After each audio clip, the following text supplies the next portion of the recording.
Ramanujan college के सहयोग से आयोजित इस रिफ्रेशर कोर्स के 11वें दिन के पहले सत्र में मैं श्रीधरम अपनी पूरी टीम की ओर से आप सभी प्रतिभागियों का स्वागत करता हूं। इस सत्र के हमारे मेहमान हैं सुप्रसिद्ध मनोचिकित्सक एवं जाने माने साहित्यकार डॉक्टर विनय कुमार जी। डॉक्टर विनय कुमार राष्ट्रीय और अंतर्राष्ट्रीय स्तर पर कई प्रतिष्ठित पदों पर आसीन रहे हैं और आज भी हैं, जिनमें board member of South Asia at the World Psychiatric Association, psychiatry of suicidology special section at the World Association for Special Psychiatry और member of the speciality board at the National Board of Examination in Medical Science. Indian Psychiatric Society को सभी स्तरों पर लगभग 3 दशकों की सेवा आपने दी है। आपने राष्ट्रीय नेतृत्व किया है इस क्षेत्र में। इंडियन साइकियाट्रिक सोसाइटी के आप ऑनरेरी जनरल सेक्रेटरी और प्रेसिडेंट सहित कई पदों पर आसीन रहे हैं। आपने राष्ट्रीय और अंतर्राष्ट्रीय स्तर पर अनेक सम्मेलनों में दर्जनों व्याख्यान दिए हैं और इंडेक्स जर्नल पत्रिकाओं में आपके 2 दर्जन से अधिक शोध आलेख प्रकाशित हैं। आपने इंडियन साइकियाट्रिक सोसाइटी के प्रकाशन विभाग की स्थापना में भी महत्वपूर्ण भूमिका निभाई है। आपकी संपादकीय विशेषज्ञता मनोरोग विज्ञान पर 7 बहुप्रशंसित संपादित पुस्तकों में परिलक्षित होती है।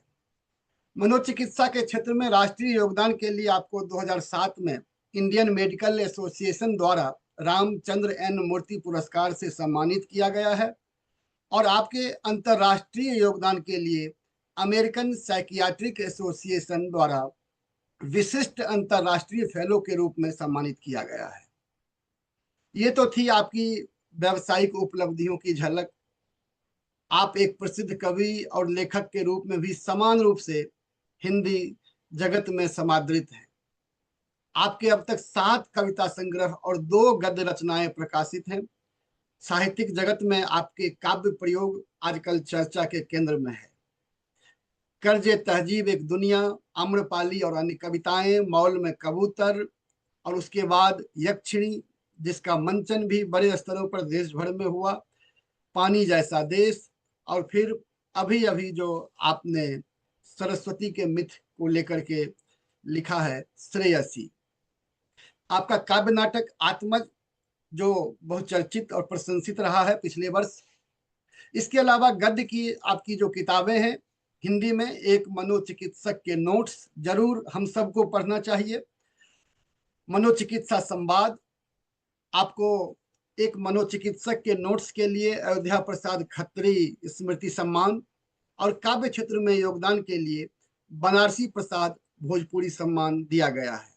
ये हमारी खुशनसीबी है कि आज इस मंच पर आप हमारे साथ हैं।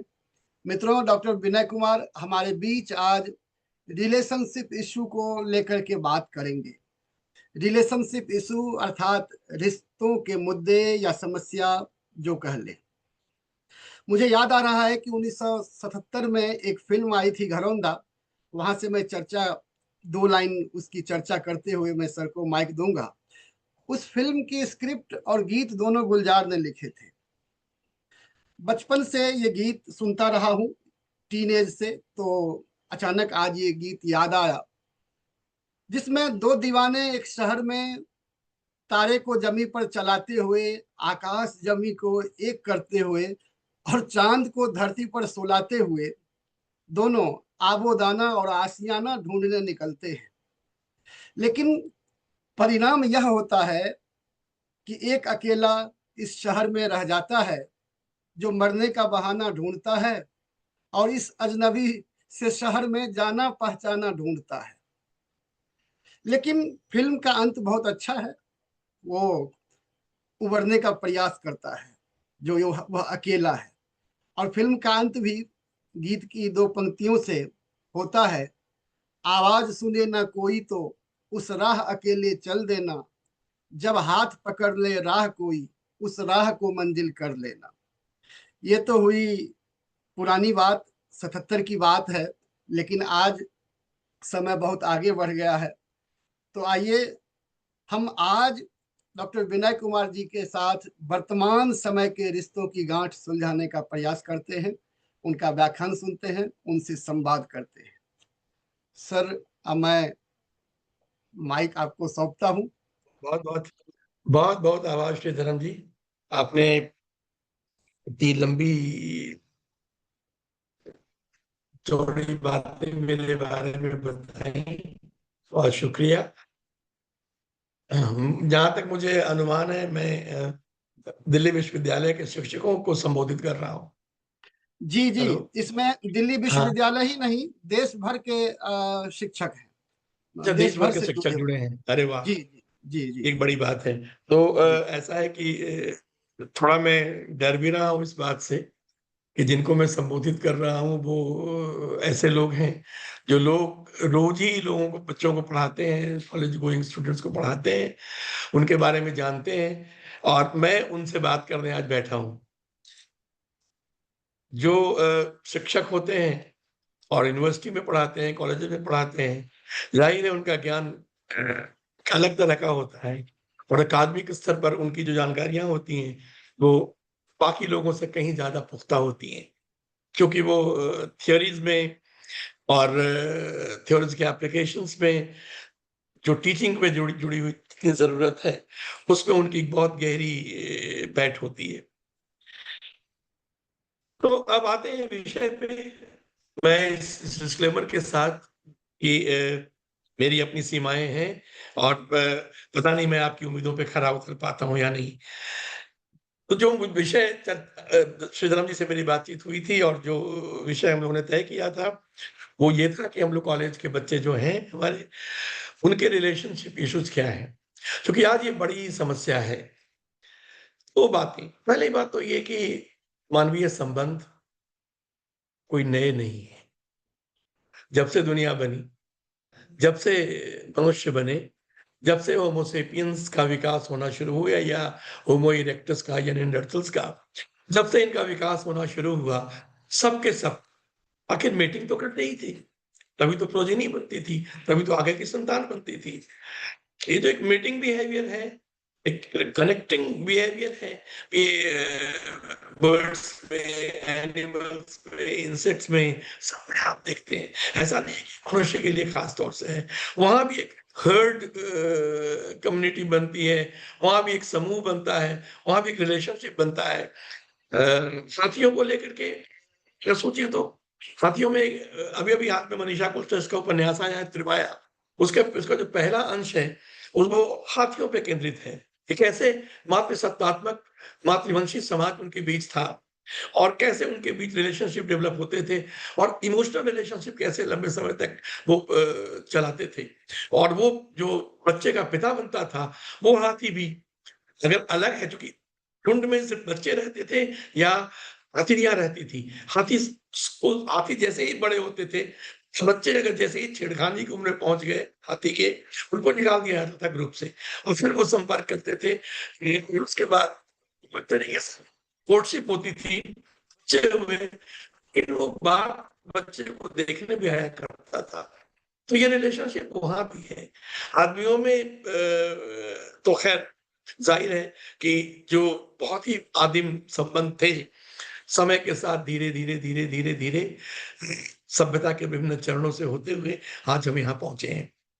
सवाल ये है कि क्या मानवीय संबंध, रोमांटिक रिलेशनशिप या बहुत तरह के बाकी संबंध पहले जो थे उनसे आज परिवर्तन हुआ है? कह सकते हैं परिवर्तन हुआ है, लेकिन ये भी कह सकते हैं कि कोई ऐसा कालखंड नहीं था जब हर तरह के संबंध नहीं थे। दोस्ती का संबंध, प्लेटोनिक रिलेशनशिप का संबंध, पार्ट टाइम अफेयर्स, मैरिज, विवाह एक संस्था के रूप में, उसके में तो एक संबंध बनता है, वो संबंध, सिस्टम राइट रिलेशनशिप, कोई ऐसा काल नहीं था जब ये नहीं था। सारी चीजें हमेशा हर समाज में मौजूद रही हैं। ये पहली बात तो ये।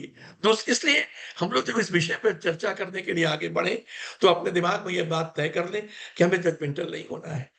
जो कई बार मंच पर चिल्ला-चिल्ला करके हमारे बहुत सारे मठाधीश और नेता बड़ी-बड़ी बातें बोला करते हैं कि भई ये भारतीय संस्कृति। अगर हम वैदिक युग की बात करते हैं, तो वैदिक युग में तो प्रेम संबंध बहुत खुले तौर पे थे। हम आदिवासी समाज की बात करते हैं, वहाँ प्रेम संबंध नहीं थे क्या? हम अगर मानते हैं कि हमारे समाज में राम का आदर्श है, तो हम क्या हम ये नहीं हमें सोचना पड़ेगा कि हमारे सामने कृष्ण का भी आदर्श है और वो कथा भी है। सच क्या था हम नहीं जानते हैं, लेकिन वो कथा, वो मिथक जो हमारे मन को, हमारे मानस को इतने दिनों से एक आकार देता आया है, उस उस कथा को हम कैसे भूल सकते हैं? तो संकेत वहाँ भी हमारे अगर हम महाभारत काल की सारी चीज़ें देख लें, महाभारत में देखें कितनी चीज़ें हैं उसमें, तो कितने संबंध हैं, आप नहीं करके देखिए उसमें कितने तरह के संबंध हैं। कितने तरह के प्रेम निवेदन है, कितने तरह के साहचर्य है, कितने तरह की दोस्तियाँ हैं, कितने तरह के झगड़े हैं, कितने तरह की राइवलरीज़ हैं। तो केवल उतनी ही बात नहीं, आप अगर विश्व साहित्य में जाते हैं, आप अगर ट्रॉय की कहानी के पीछे जाते हैं, हम देखिए वहाँ पे संबंधों का व्याकरण, अगर आप शेक्सपियर में गुज़रते हैं, कितने तरह के संबंधों का व्याकरण वहाँ आपको दिखता है। कोई नई बात हम नहीं करने जा रहे हैं, लेकिन जीना हमें आज में ही है।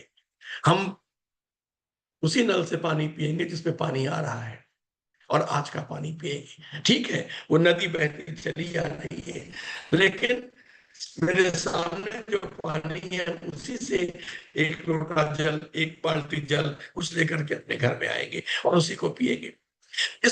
ये बात एक दूसरा फ्रेम तय करता है और इसी फ्रेम के साथ हम विषय में घुसते हैं।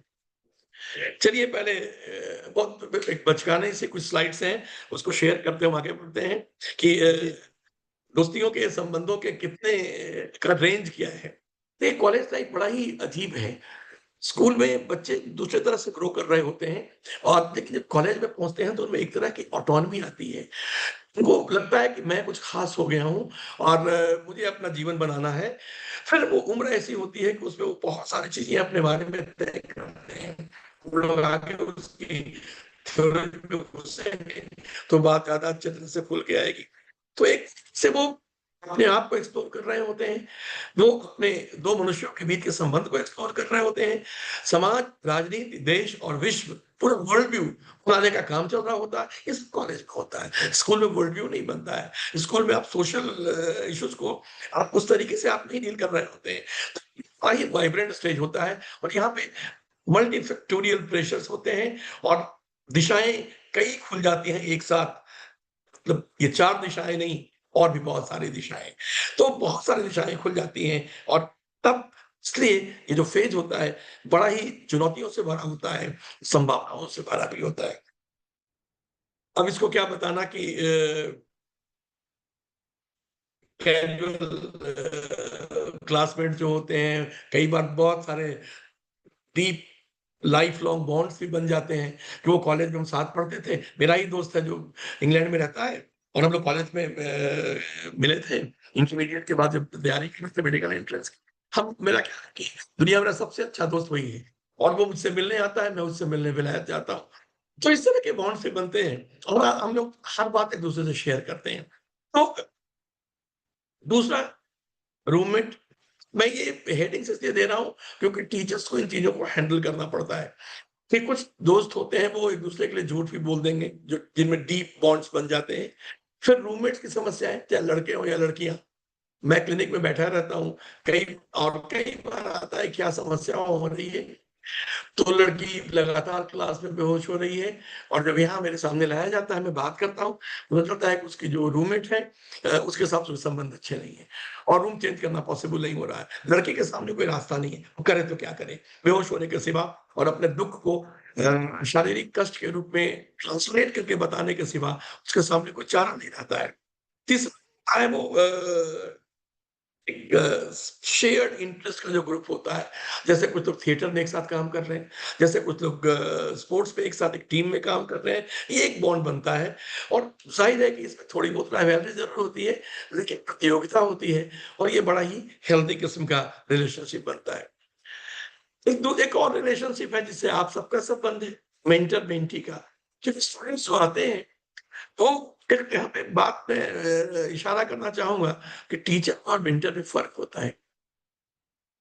मेंटर एक टीचर होता है, लेकिन सारे टीचर्स मेंटर नहीं होते हैं। पॉसिबल भी नहीं है। लेकिन आप कुछ लोगों के मेंटर बन जाते हैं, जो आपके ट्यूटोरियल्स में आ गए, जो आपके ऑनर्स क्लासेस में आ गए या जो जिनका आपने थीसिस गाइड का आप करने लग गए लोगों। तो ये बड़ा इम्पोर्टेंट रिलेशनशिप है और ये रिलेशनशिप कॉलेज में ही बनता है और इसके भी कई डायमेंशंस होते हैं। और लेकिन इम्पोर्टेंट ये है कि टीचर के लिए कि वो कोशिश ये करे कि टीचर से अपने आप को उस ग्रेड से इम्प्रूव करते हुए मेंटर के लेवल तक पहुंचाए। एक मेंटर जो होता है उसमें टीचर भी होता है, थोड़ा-सा बाप भी होता है, थोड़ा-सा दोस्त भी होता है और थोड़ा-सा गाइड भी होता है और थोड़ा-सा उसका अच्छे बुरे वक़्त का साथी भी होता है। तो कहने का मतलब ये कि मैं यहाँ पे थोड़ा मुझे नालंदा विश्वविद्यालय की बात याद आ रही है कि अगर आप एचडी साकरिया की किताब जो है नालंदा विश्वविद्यालय पे मैंने तो वही किताब पढ़ी है उसपे। तो उसमें टीचर्स के बारे में जब बात आती है तो कहते हैं कि गुरु क्या करता है?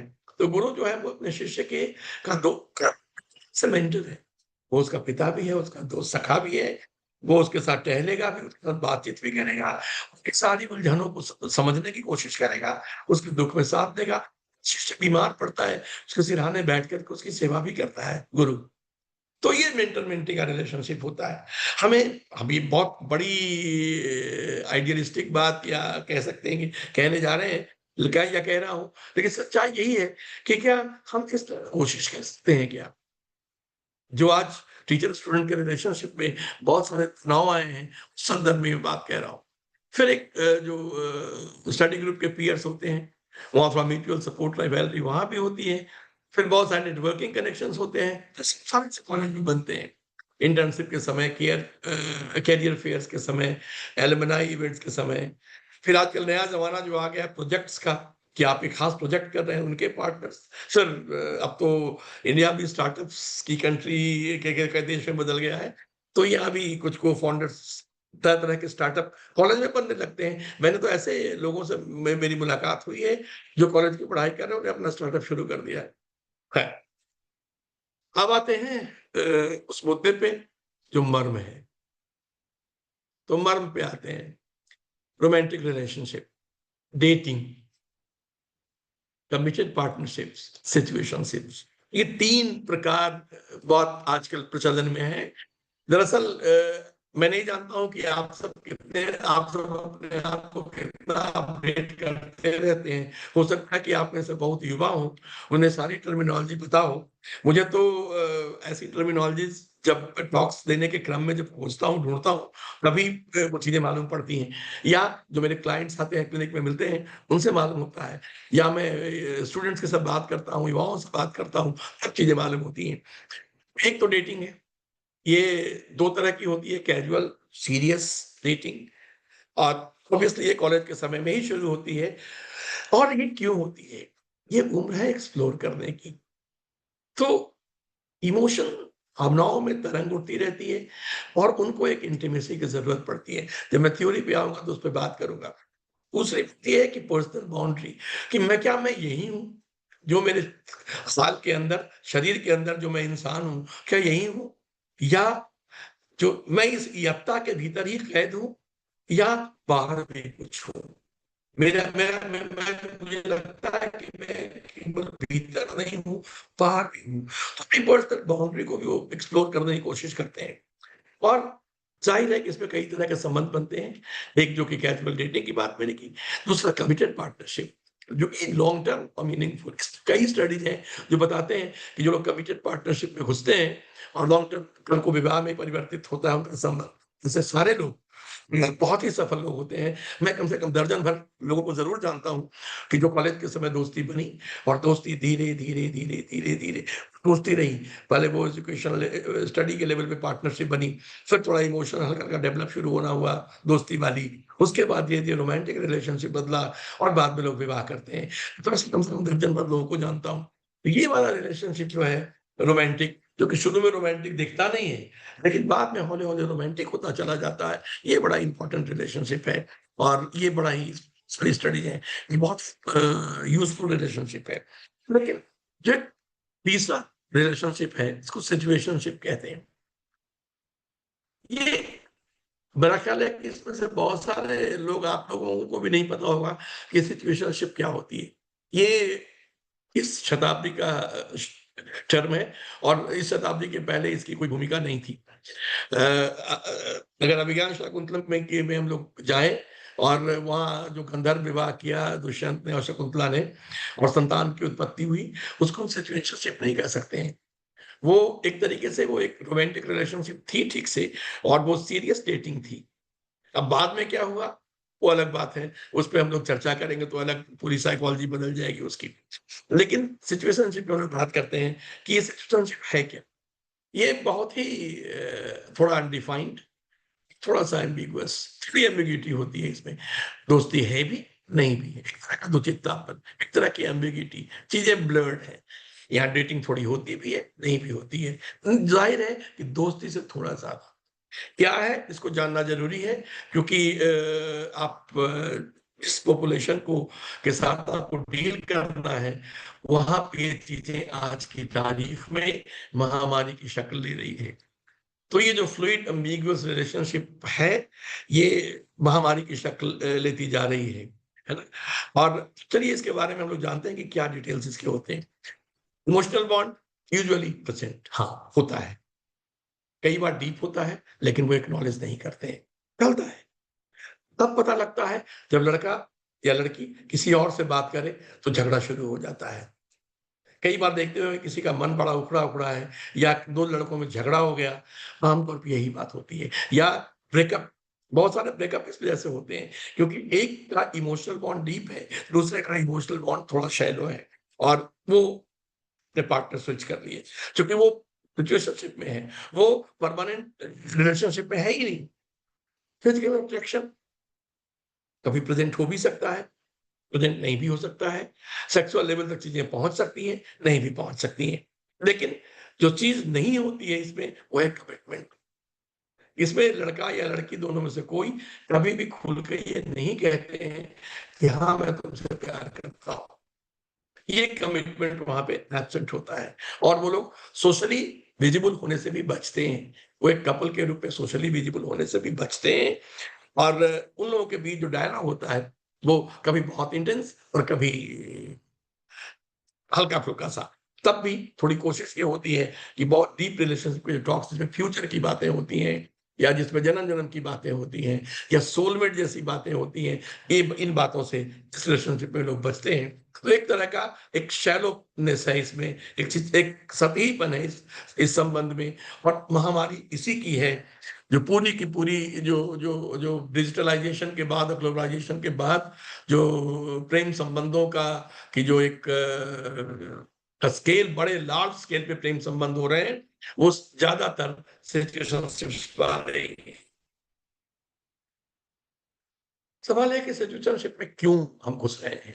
एक तो माहौल, जिस पे हम लोग आगे चर्चा करेंगे, लेकिन अगर हम इंसान की तरफ से देखें, तो वो अपनी फीलिंग्स को एक्सप्लोर करने की कोशिश करते हैं, विदाउट प्रेशर। क्या होता है कि सभी चाहते हैं कि जाने कि क्या होता है, लड़की क्या होती है, सेक्स क्या होता है या लड़का क्या होता है, सेक्स क्या होता है, ह्यूमन बॉडी में क्या के हाथ मिलाने से क्या फ़र्क पड़ता है, गले मिलने से क्या फ़र्क पड़ता है। तो ये एक्सप्लोर करने के डिफरेंट लेवल्स हैं।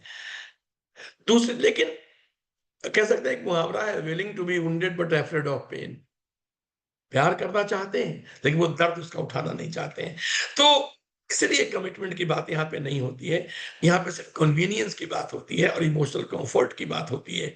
और वो लोग एक तरीके से रेलवे स्टेशन के प्लेटफ़ॉर्म कह सकते हैं ज़िंदगी के रेलवे स्टेशन के प्लेटफ़ॉर्म पे प्यार कर रहे होते हैं कि भाई हो सकता है सही ट्रेन आएगी तो चढ़ लेंगे।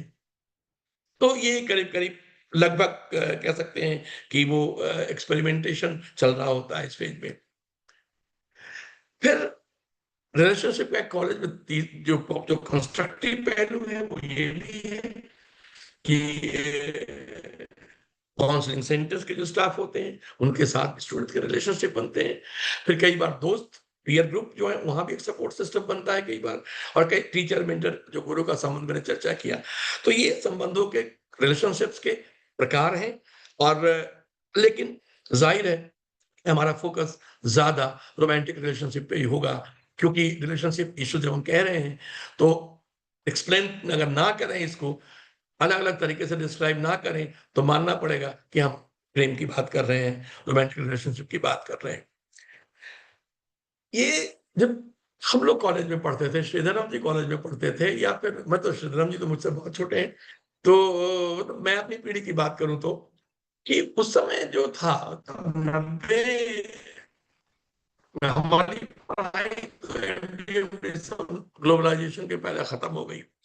तो हम लोगों ने जिस समय पढ़ाई की थी, उस समय भी प्रेम, ऐसा प्रेम नहीं होते थे, प्रेम होते थे।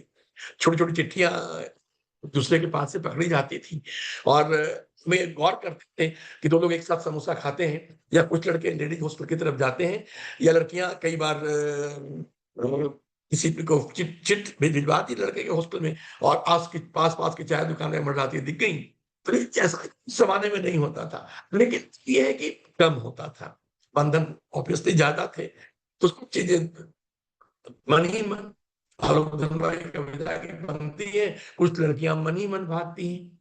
ये भी सच है, लड़के भी मन ही मन भागते थे। हमारे में से बहुत जानता हूँ, जो मन ही मन भागते रहे।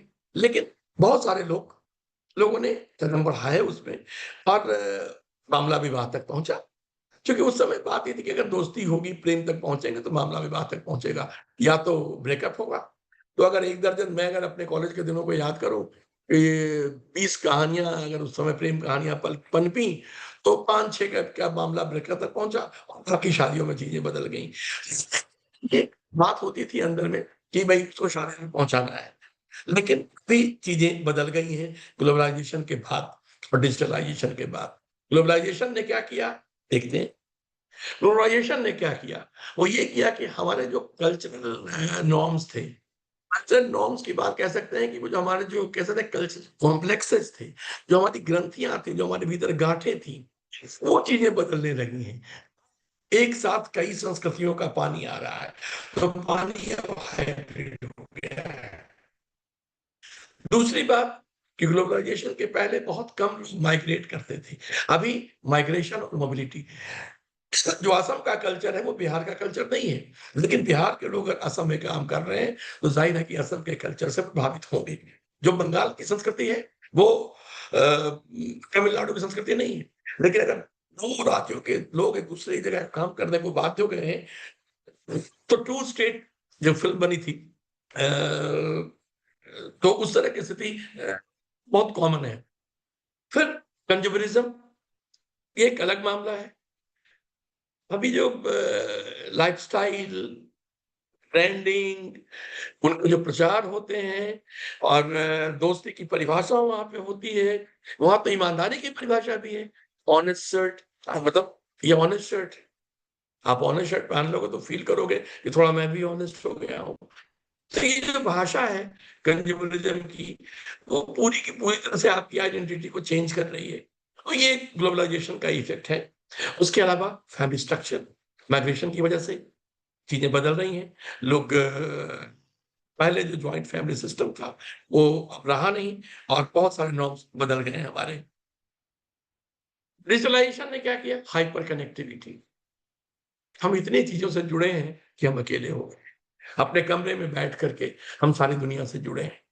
आप सोच के देखिए कि आप वीडियो कॉल पे जब बात करते हैं किसी से, और अचानक इंटरनेट चला जाए, कैसा अकेलापन महसूस होता है, आप उसे कल्पना नहीं कर सकते हैं। तो ये जो हाइपर कनेक्टिविटी का जो एक भ्रम है, भ्रम क्या है, तो सच, ये हाइपर कनेक्टिविटी हो गई है, लेकिन क्या ये कनेक्टिविटी सचमुच कनेक्टिविटी है? सूचनाओं से जुड़ जाना, लोगों की आवाज़ों से जुड़ जाना, क्या ये वही है? आदमी सिर्फ चेहरा नहीं होता है कि वीडियो देखने से काम चल जाएगा। तो इंसान जब वीडियो चैट करते हैं, और एक जगह जब मिलते हैं, दोनों में बहुत फ़र्क होता है। गले मिलने को आप वर्चुअल हगिंग, और मिल के गले मिलने में बहुत अंतर है। अब वर्चुअल होली खेलने और मिल के बहुत अंतर है। आजकल जो वर्चुअल सेक्स रिलेशनशिप की बात होती है, फ़ोन सेक्स की बात होती है और रियल। आप इमेजिन कर सकते हैं कि वो चीज़ कितनी छिछली है और कितनी सिक है और ये चीज़ कितनी हेल्दी है। जब दो इंसान मिलते हैं तो। आप समोसा की तस्वीर खा सकते हैं क्या? उससे पेट भरेगा क्या? अगर आपको ज़िंदा रहना है, समोसा खाना पड़ेगा। हाथ में हाथ लेंगे तभी आपको महसूस होगा कि दुनिया तुम्हारे हाथों की तरह सुंदर और गर्म होना चाहिए। खैर, तो लेकिन ये जो है इस चीज़ों को बदल के रख दिया है। ऑनलाइन डेटिंग शुरू हो गई है, हुकअप कल्चर, इस पे हम आगे और भी बातें करेंगे। फिर बहुत सारी चीज़ें जो है वो डिजिटल मिसकम्युनिकेशन, कई बार जो टेक्स्ट में इंटरेक्शन होता है, आप इसके बदले में कुछ और आपने भेज दिया और कुछ और भेज, एक बात, दूसरी बात कि कई बार घोस्ट आपके बदले में कोई और कर रहा होता, किसी ने हैक कर लिया या जिससे दोस्ती कर रहे हैं, वो पता नहीं कौन है उस तरफ, जिसके साथ आप मिल मिल रहे हैं। हो सकता है कि कोई लड़की ही किसी लड़की को चीट कर रही हो लड़का बन के। तो ऐसी घटनाएँ लगातार घट रही हैं और कुल मिलाकर के इसका असर ये हो रहा है कि मेंटल स्ट्रेन हो रहा है। तो जो मैंने नए ट्रेंड्स की बात कर रहा था, सिचुएशनशिप हमने डिस्कस कर लिया अभी। ग्लोबल सिटीज़नशिप, अभी जो है वो कोई इंसान कहने को राष्ट्रवाद हम लाख चिल्ला लें, लेकिन कोई किसी का दिमाग अब लोकल रह नहीं रह गया है, हर किसी का दिमाग ग्लोबल हो गया है। और दूसरी बात ये है कि आजकल जो दुनिया है, वो क्रॉस कल्चरल रिलेशनशिप की भी समस्या आ गई है अब, ऐसा नहीं है। कई बार ऑनलाइन रिलेशनशिप बन जाते हैं इस तरीके से और ग्लोबल रिलेशनशिप बन जाते हैं। फिर डिजिटल एक्टिविज़्म, अभी हालत ये है कि आप जो एम्पैथाइज़ करते हैं, मतलब हो सकता है गुस्से में हो, लेकिन आपने लव का भेज दिया। हो सकता है आप किसी और के साथ रिलेशनशिप में हो, किसी और को आप हार्ट लगातार भेजते चले जा रहे हो। तो ये एक अलग-अलग मामला है। जो एम्पैथी है, डिजिटल एम्पैथी है और जो रियल एम्पैथी से बहुत फ़र्क है। डिजिटल एम्पैथी शो करनी है, रियल एम्पैथी होती है, क्योंकि 2 इंसान आमने-सामने होते हैं। उसके बाद अभी जो गिग इकॉनमी जिसने चीज़ों को बदल के रख दिया है सब कुछ, इसमें समय की ऐसी दिक्कत है कि इंसान दूसरे के लिए समय नहीं निकाल पा रहा है। कोई कहीं काम कर रहा है, कोई कहीं काम कर रहा है। ये लॉन्ग डिस्टेंस रिलेशनशिप से लेकर के और क्वालिटी टाइम जिसे कहते हैं परिवार को और अपने प्रिय को देना, इसके लिए भी समय कम पड़ने लगा है। अब हुकअप कल्चर के बारे में थोड़ी-सी बात कर लें। ये क्या है? ये कैज़ुअल एनकाउंटर्स की बात है ना? आजकल कैज़ुअलिटी बहुत कॉमन हो गई है, बहुत-बहुत। तो ये कैज़ुअल एनकाउंटर्स की बात है और ये मैं इसमें दिखा रहा हूँ, लिखा है often spontaneous ranging from kissing to intercourse with no strings attached. One day, one night stand, ऐसे-ऐसे मुहावरे आए हैं। इमोशनल डिटैचमेंट और ये अनकॉमन नहीं है। मैं एक डॉक्टर हूँ और मैं क्लिनिक में पेशेंट देखता हूँ और वन नाइट स्टैंड या इस तरह के जो कैजुअल एनकाउंटर्स हैं, उससे अलग होने के बाद ट्रॉमा होता है। लड़के में भी, लड़की में भी और मैंने दोनों तरह के लोगों को ट्रीट किया है और मैं दोनों तरह के लोगों की मनस्थितियों को जानता हूँ कि वो कहने को लगता है, एक बार हो गया, लेकिन कई बार 2-3 होते-होते फिर एक तरह का गिल्ट और उसके अलावा दूसरी तरह से फिर उस एक के लिए लॉन्गिंग, फिर you can't find that person. ये जो जब शुरू हो जाता है, तो बहुत परेशान करने वाली बात होती है। फिर जो एम्बिग्यूटी हुकअप कल्चर की मैंने बात की थी, वो पहले चर्चा हो ही गई है। ये हुकअप कल्चर क्यों बढ़ रहा है? बहुत सारे डेटिंग ऐप्स आ गए हैं, Tinder, bumble, grinder, I don't know, मुझे इनके बारे में ज़्यादा पता नहीं है, लेकिन मैं जब चर्चा ढूँढ रहा था तो चीज़ें मुझे मिली थी। फिर सोशल मीडिया पे बहुत सारे लोग बाग अब एकदम क्यूरेटेड आइडेंटिटी लेके मिलेंगे या मास्क आइडेंटिटी लेके मिलेंगे और फिर रिलेशनशिप में एंटर करेंगे। तो ये चीज़ें बदलती चली जा रही हैं और समाज बदलता चला जा रहा है। क्या असर पड़ रहा है? Psychological and social impacts of hookup culture क्या पड़ रहा है? सबसे बड़ी बात तो ये है कि पॉजिटिव ये एक बात है कि अगर स्ट्रॉन्ग इमोशनल मेकअप का कोई हो इंसान, तो वो एक्सप्लोर कर सकता है। सैटिस्फैक्शन होगा कि हमने एक्सप्लोर किया, पूरी ऑटोनॉमी मेंटेन की, हमारा सेक्सुअल फ्रीडम मेंटेन्ड है, रिड्यूस्ड प्रेशर ऑफ कमिटमेंट, हमारे ऊपर कमिटमेंट का प्रेशर नहीं है। लेकिन क्या इंसान सचमुच ऐसा होता है कि जो पॉजिटिव जिसको कहते हैं, क्या ये सचमुच पॉजिटिव एस्पेक्ट्स हैं हुकअप कल्चर के? क्या कोई चाहेगा उसके बॉडी के साथ कोई एक्सप्लोर करे? तो कहने का मतलब ये कि इसमें साइड इफ़ेक्ट्स हैं, बहुत सारे साइड इफ़ेक्ट्स हैं, लेकिन ये भी है कि नई पीढ़ी इसको एक्सेप्ट कर रही है। आजकल शादी के पहले 30 आइटम चेकलिस्ट की बात होती है। मुझे कई युवा लोगों से बात करने का मौका मिला है। मैं पूछता हूँ कि 30 आइटम चेकलिस्ट में क्या है? तो उसमें बहुत सारी बातें हैं, उसमें है कि पंजाबी गाना सुनते हो कि नहीं, भोजपुरी गाना सुनते हो कि नहीं, लाइकनेस की और लाइकिंग की बात करते हैं। इसके अलावा पास्ट रिलेशनशिप की बात भी होती है, सेक्सुअल रिलेशनशिप की बात भी होती है और ये तय होता है कि हाँ, तुमने एक्सपेरिमेंट किया है, हमने भी एक्सपेरिमेंट किया है, चलो ठीक है, इट्स ओके। अब हम लोग लॉन्ग टर्म और या विवाह में जा रहे हैं, हम लोग की अलग दुनिया शुरू हो रही है। तो अब ये पीढ़ी इस भाषा में बात करने लगी है, तो शायद उस अर्थ में इसका महत्व है। अगर आपको भी अगर आप भी एनकाउंटर करते हैं ऐसे सिचुएशंस को स्टूडेंट के साथ डील करते होंगे, तो बहुत सदमे में आने की ज़रूरत नहीं है, ये हमारे समय का सच है। बहुत जजमेंटल होने की भी ज़रूरत नहीं इन चीज़ों को लेकर के। मैंने इशारा किया था कि लेकिन इफ़ेक्ट जो नेगेटिव इफ़ेक्ट्स ज़्यादा हैं, रिग्रेट, इमोशनल कन्फ्यूज़न, एंग्ज़ायटी, ये चीज़ें बहुत परेशान करने वाली होती हैं। इसके अलावा जेंडर डायनामिक्स से जुड़ा हुआ है। वन नाइट स्टैंड लड़कियों के लिए ज़्यादा पेनफुल चीज़ें होती हैं। हुकअप कल्चर लड़कियों को ज़्यादा ट्रॉमेटाइज़ कर रही हैं और अगर मैं हुकअप कल्चर से से परेशान अगर इलाज करने के जिनको मैंने ट्रीट किया है, उनके डायनामिक्स पे भी जाऊँ, उनके इस संख्या पे भी जाऊँ, तो मुझे लगता है कि ज़्यादा मैंने लड़कियों का इलाज किया है, लड़कों की तुलना में। लड़के हाथ झाड़ के निकल जाते हैं, लड़कियाँ परेशान रहती हैं। तो ये एक बहुत बड़ी बात होती है।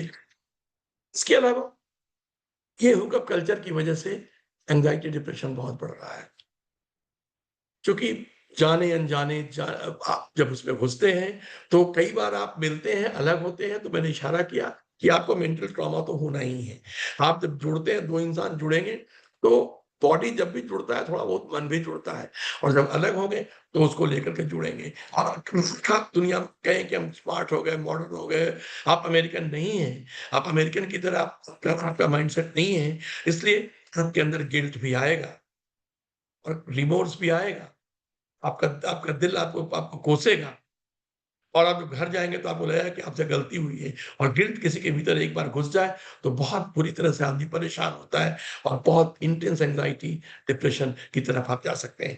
तो ये एक समस्या होती है वहाँ पे। खैर अ, क्यों ये हो रहा है? ये हो रहा है क्योंकि पहले शादियाँ जल्दी होती थी। इन चीज़ों का मौका नहीं मिलता था।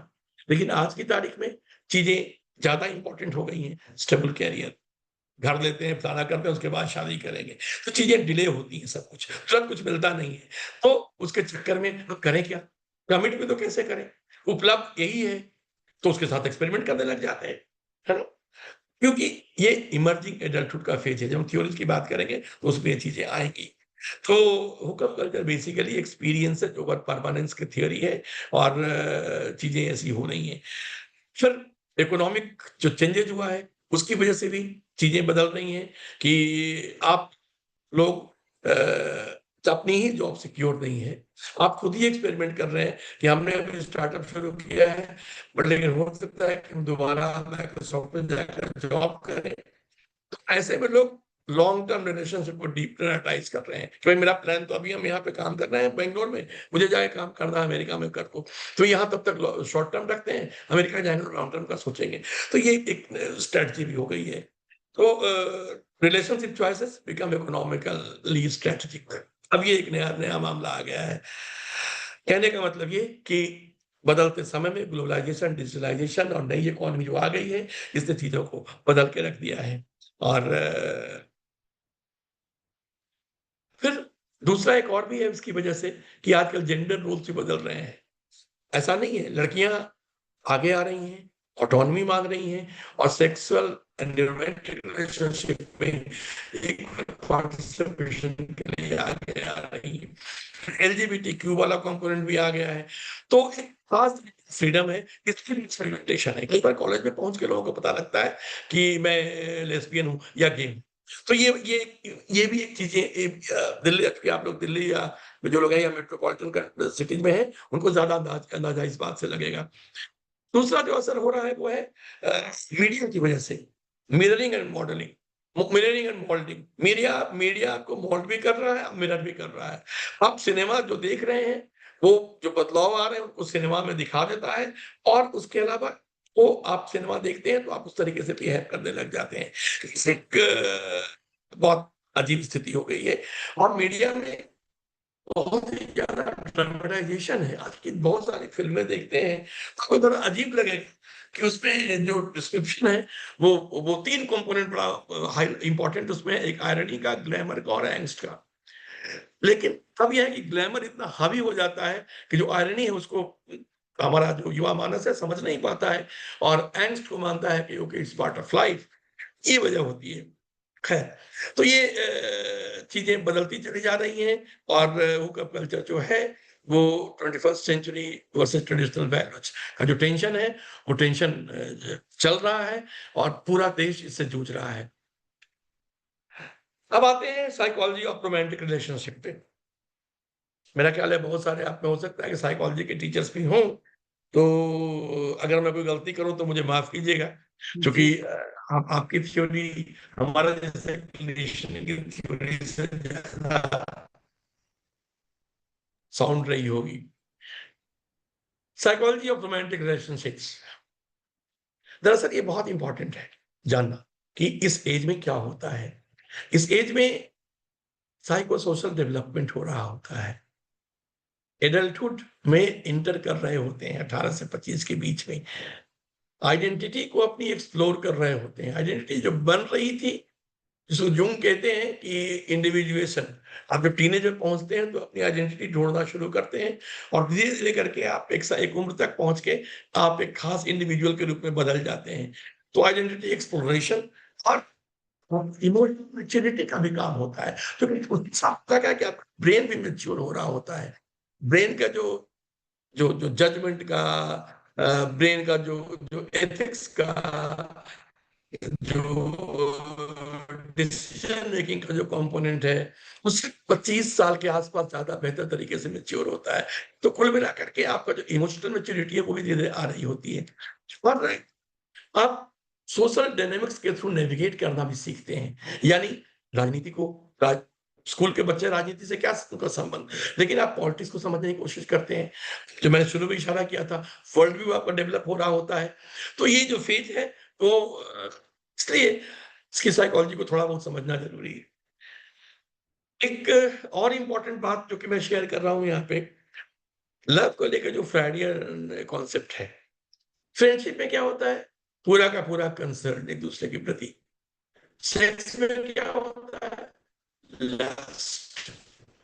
लव क्या है? इसमें फ्रेंडशिप और सेक्स दोनों है, यानी कंसर्न और लस्ट दोनों है। इसलिए रोमांटिक रिलेशनशिप की जब बात होगी, तो आप ऐसे रोमांटिक रिलेशनशिप हो ही नहीं सकते जिसमें सेक्सुअल कंपोनेंट ना आते हो।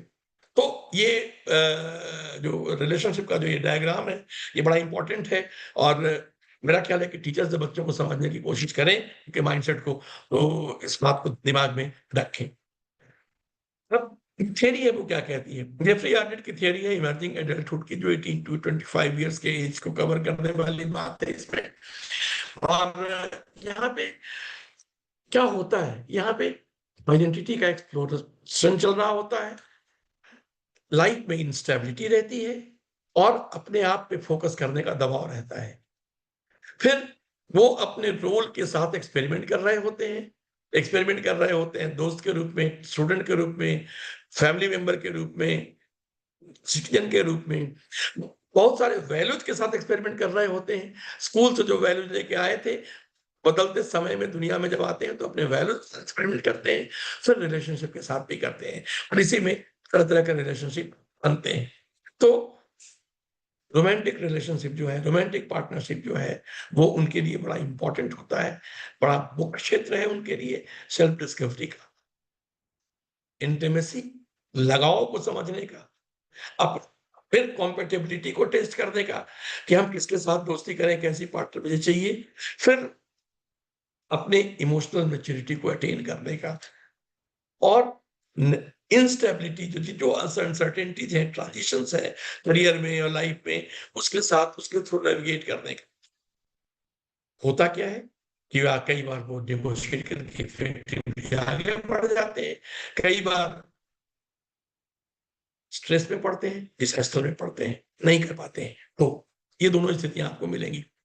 दूसरी थ्योरी है इरेक्शन की साइको सोशल स्टेजेस की। यहाँ पे बड़ी अच्छी बात कहते हैं कि इंटीमेसी वर्सेस आइसोलेशन। वो कहते हैं कि ये इंटीमेसी की खोज 18 के आसपास शुरू होती है और 40 तक चलती है। अगर आपने इंटीमेसी पा ली तो ठीक है, अदरवाइज आप आइसोलेशन में जाएंगे। ऐसे आप आज की तारीख में बहुत सारे लोग आपको मिलेंगे जो एक खास तरह के आइसोलेशन में हैं, क्योंकि इंटीमेसी उनको नहीं मिली। कई बार शादी हो जाती है, बावजूद इसके एक आइसोलेशन उनके साथ हमेशा चलता है, क्योंकि वो इंटीमेसी के जो कॉर्ड्स हैं, जो अंतरंगता के इसका सितार है, वो बजाना सीख ही नहीं पाए। तो ये एक बड़ा इंपॉर्टेंट थियरी है और इसको दिमाग में रखना है जब हम बच्चों को डील कर रहे होते हैं। फिर एक बहुत इंपॉर्टेंट थ्योरी है जॉन बॉलवाई और मैरी एन्सवर्थ का अटैचमेंट थ्योरी। दरअसल बच्चा जब बड़ा हो रहा होता है तो कैसे कैसे कैसे बड़ा हो रहा है और पेरेंट के साथ उसका अटैचमेंट कैसा है। तो पेरेंटल अटैचमेंट अगर सिक्योर है, यानी जैसा वो चाहता है वैसा है, तो बच्चा सिक्योर अटैचमेंट का प्रोडक्ट होगा। लेकिन अगर अनस्टेबल है, अगर माँ बाप बहुत ज्यादा चिंतित हो रहा है उसके लिए, बहुत ज्यादा केयर कर रहा है, या उसको अवॉइड कर रहा है, या कभी बहुत केयर कर रहा है, बहुत अवॉइड कर रहा है, तो उसका रिजल्ट आएगा कि या तो सिक्योर बच्चा बनेगा, एंक्सस बनेगा, अवॉइडेंट बनेगा, डिसऑर्गेनाइज। ये एक थियरी है और इसका संबंध रिलेशनशिप पे बहुत पड़ता है, क्योंकि जो लोग सिक्योर वाले अटैचमेंट वाले होते हैं, माँ बाप ठीक से केयर कर रहे होते हैं संतुलित तरीके से, तो वो लोग स्वस्थ संबंध बनाते हैं। जो लोग एंक्सस, अवॉइडेंट, डिसऑर्गेनाइज टाइप के लोग अटैचमेंट के साथ पड़े होते हैं, वो ट्रस्ट को लेकर के, इंटीमेसी को लेकर के, विश्वास और अंतरंगता को लेकर जूझते रहते हैं, उसे पार नहीं पाते ही नहीं। तो दूसरा जो एंक्सस अटैचमेंट वाले होते हैं, उनको डर हमेशा लगा रहता है। माँ बाप उसको छोड़ के चले जा रहे हैं, बच्चा एंक्सस हो रहा है, सो रहेगा हमेशा कि जो लड़की है, ये लड़का मुझे छोड़ के चला जाएगा। तो एक तरह की ईर्ष्या भी होने लग जाती है उससे, और या बहुत चिपकना शुरू करेगा, तुम मुझे छोड़ के मत जाओ, तुम किसी और से बात मत करो, और इसके बहुत सारे साइड इफेक्ट्स होते हैं। फिर जो अवॉइडेंट होते हैं वो क्या करेंगे, या तो shy away from deep emotional connection, और वो अपना इंडिपेंडेंस के बारे में सोचेंगे, भाई लफड़ा में पड़ो नहीं, दोस्ती करने की जरूरत ही नहीं है, अकेला अकेला ही ठीक है, कोई भरोसे का नहीं है, माँ बाप नहीं था, ये लोग भी नहीं है। तो अब एक एग्जाम्पल यहाँ पे मैंने कोट किया था कि अगर कोई एंक्सस अटैचमेंट स्टाइल का कोई अगर हो, तो अगर पार्टनर उसका बिजी है तो उसको कहेगा हमको रिजेक्ट कर रहा है ना, झगड़ा बढ़ जाएगा। एक और एंगल है इसका जो कि इसके साथ ही मैच करता है पेरेंटिंग स्टाइल का। एक और थियरी है, पेरेंटिंग की थियरी है। उसमें ये कहते हैं कि अगर पेरेंटिंग अथॉरिटेटिव हो, यानी वार्म हो, रिस्पॉन्सिव हो, स्ट्रक्चर्ड हो, यानी आप बच्चे का जो मना करना है वो मना कर रहे हैं, जो देना है वो दे रहे हैं, और आप में इनकॉन्सिस्टेंसी नहीं है। वो मन्नू भंडारी की कहानी आ रही है जिसमें लड़की कहती है कि मम्मी का क्या करें, जो एक नानी तो नानी है, नानी की तरह रहती है मेरे साथ, मम्मी का क्या करें, जो कभी मम्मी होकर जीती है, कभी नानी होकर जीती है। बच्चे को ये चाहिए नहीं, बच्चे को चाहिए उसको एक खास तरह का, तो ये सिक्योर अटैचमेंट ले जाता है। और ऐसे लोग ट्रस्टिंग और इमोशनली अवेलेबल कमिटेड लोग होते हैं। ऑथोरिटेरियन यानी जो डिक्टेट करने वाले, ये मत करो वो मत करो, स्ट्रिक्ट लोग जो होते हैं, उनके बच्चे अक्सर एंक्सस अवॉइडेंट होते हैं, और ऐसे लोग अच्छे रिलेशनशिप में नहीं पढ़ पाते, उनका रोमांटिक रिलेशनशिप अच्छा नहीं होता है। या जो पेरेंट्स बहुत परमिसिव होते हैं, बहुत इंटेलिजेंट होते हैं कि जो करना है कर दो, अब ठीक है जो कहा मान लिया, समोसा भी चाहिए मिल गया, अब चिकन भी चाहिए, उसके बाद उसके आइसक्रीम भी चाहिए, खांसी है तब भी आइसक्रीम खिला दी, बच्चा कह रहा है तो मोटरसाइकिल दिला दिया, साइकिल जो मांगा दिला दिया। तो ऐसे बच्चे जो होते हैं वो ग्रोजअप करते हैं, तो अवॉइडेंट होते हैं या डिसऑर्गनाइज्ड होते हैं, और वो इंटीमेसी की इश्यूज उनके साथ भी होती है, वो इंटीमेट रिलेशनशिप नहीं बना पाते हैं। और जो पेरेंट नेग्लेक्टफुल हैं, अनइन्वॉल्व है, इमोशनली डिस्टेंट है अपने बच्चों से, उनका जो अटैचमेंट स्टाइल होता है वो डिसऑर्गेनाइज होता है, और बच्चे जो होते हैं वो फियरफुल रहते हैं, इनकंसिस्टेंट रहते हैं, और प्रोन टू घोस्टिंग और इमोशनल शटडाउन, ये प्रॉब्लम है। तो पेरेंटिंग कैसी हुई है? अब आप टीचर हैं, आप अगर ऐसा कुछ दिखता है तो आप ये मान के चलें कि प्रॉब्लम जो है वो बहुत ही डीप रूटेड है, और जाहिर है कि ये long term cognitive behaviour therapy या साइको एनालिसिस के द्वारा ही सॉल्व हो सकता है, और ऐसे लोगों को रेफरल की जरूरत पड़ेगी किसी प्रॉपर सिस्टम में। फिर एक सोशल लर्निंग थियरी है। तो जो कुछ भी हो रहा है, ये जो जो मास कल्चर है और जो मास मीडिया है, उसका बड़ा इंपॉर्टेंट इफेक्ट हमारे ऊपर पड़ रहा है, और ये दुनिया बदल रही है उससे, तो हम भी बदल रहे हैं। फिर बहुत सारे पर्सनालिटी डिसऑर्डर्स हैं, अब ये भी जानने की जरूरत है। जैसे कुछ लोग जो होते हैं वो एक्सेंट्रिक होंगे, विथड्रॉन होंगे अपनी पर्सनैलिटी से, उनके रिलेशनशिप अलग होंगे, वो रोमांटिक रिलेशनशिप में अच्छे से नहीं पड़ेंगे, खुद में ड्रामेटिक इमोशनल। ये मैं जरा हाईलाइट करना चाहूंगा कि बॉर्डरलाइन पर्सनैलिटी डिसऑर्डर, ये लोग जो होंगे वो स्टेबल रिलेशनशिप में नहीं पड़ सकते हैं, बहुत ड्रामेटाइज करेंगे हर बात को। बहुत कॉमन आपको पता चलता, आपको कॉलेज में दिखेगा कि किसी बच्चे ने हाथ काट लिया, ये सब बॉर्डरलाइन वाले होते हैं कि वो तुम मुझसे नहीं मिल रही हो, तुमने हाथ काट लिया, या मैंने जलते आग में उंगली रख दी। ये बॉर्डरलाइन वाले होते हैं, वो ओवर ड्रामेटाइज करेंगे, लेकिन वो रिलेशनशिप उनका स्टेबल नहीं रहेगा। वो कुछ दिनों के बाद कहेंगे नहीं ये रिलेशनशिप सही नहीं है, अगली बार किसी और के रिलेशनशिप में चले गए। वो लगातार बदलता रहेगा सब कुछ, वो स्टेबल रिलेशनशिप बना ही नहीं सकते हैं ऐसे लोग। नार्सिसिस्टिक तो अपने आप से प्यार करते हैं, वो किसी और से प्यार नहीं कर सकते हैं, जरा सा रिजेक्शन होगा टूट जाएगा। हिस्ट्रियोनिक टेंशन सीकिंग, हमेशा टेंशन को चाहिए। एंटी सोशल पर्सनैलिटी डिसऑर्डर, इनको किसी और की परवाह है ही नहीं, और ये या किसी और को पाना है, उसके लिए कोई भी क्राइम कर बैठेंगे। तो आपको बहुत केयरफुली वॉच करना है कि क्या इस तरह के ट्रेड्स हैं, और तब अगर ऐसा बच्चा कोई रोमांटिक रिलेशनशिप में है तो जाहिर है कि उसके पार्टनर को सचेत करने की जरूरत है कि देखो उसकी पर्सनैलिटी ठीक नहीं है, टेक केयर ऑफ योरसेल्फ। फिर एक क्लस्टर सीलिंग होता है जिसमें कि एंग्जियस और फियरफुल लोग होते हैं उसमें।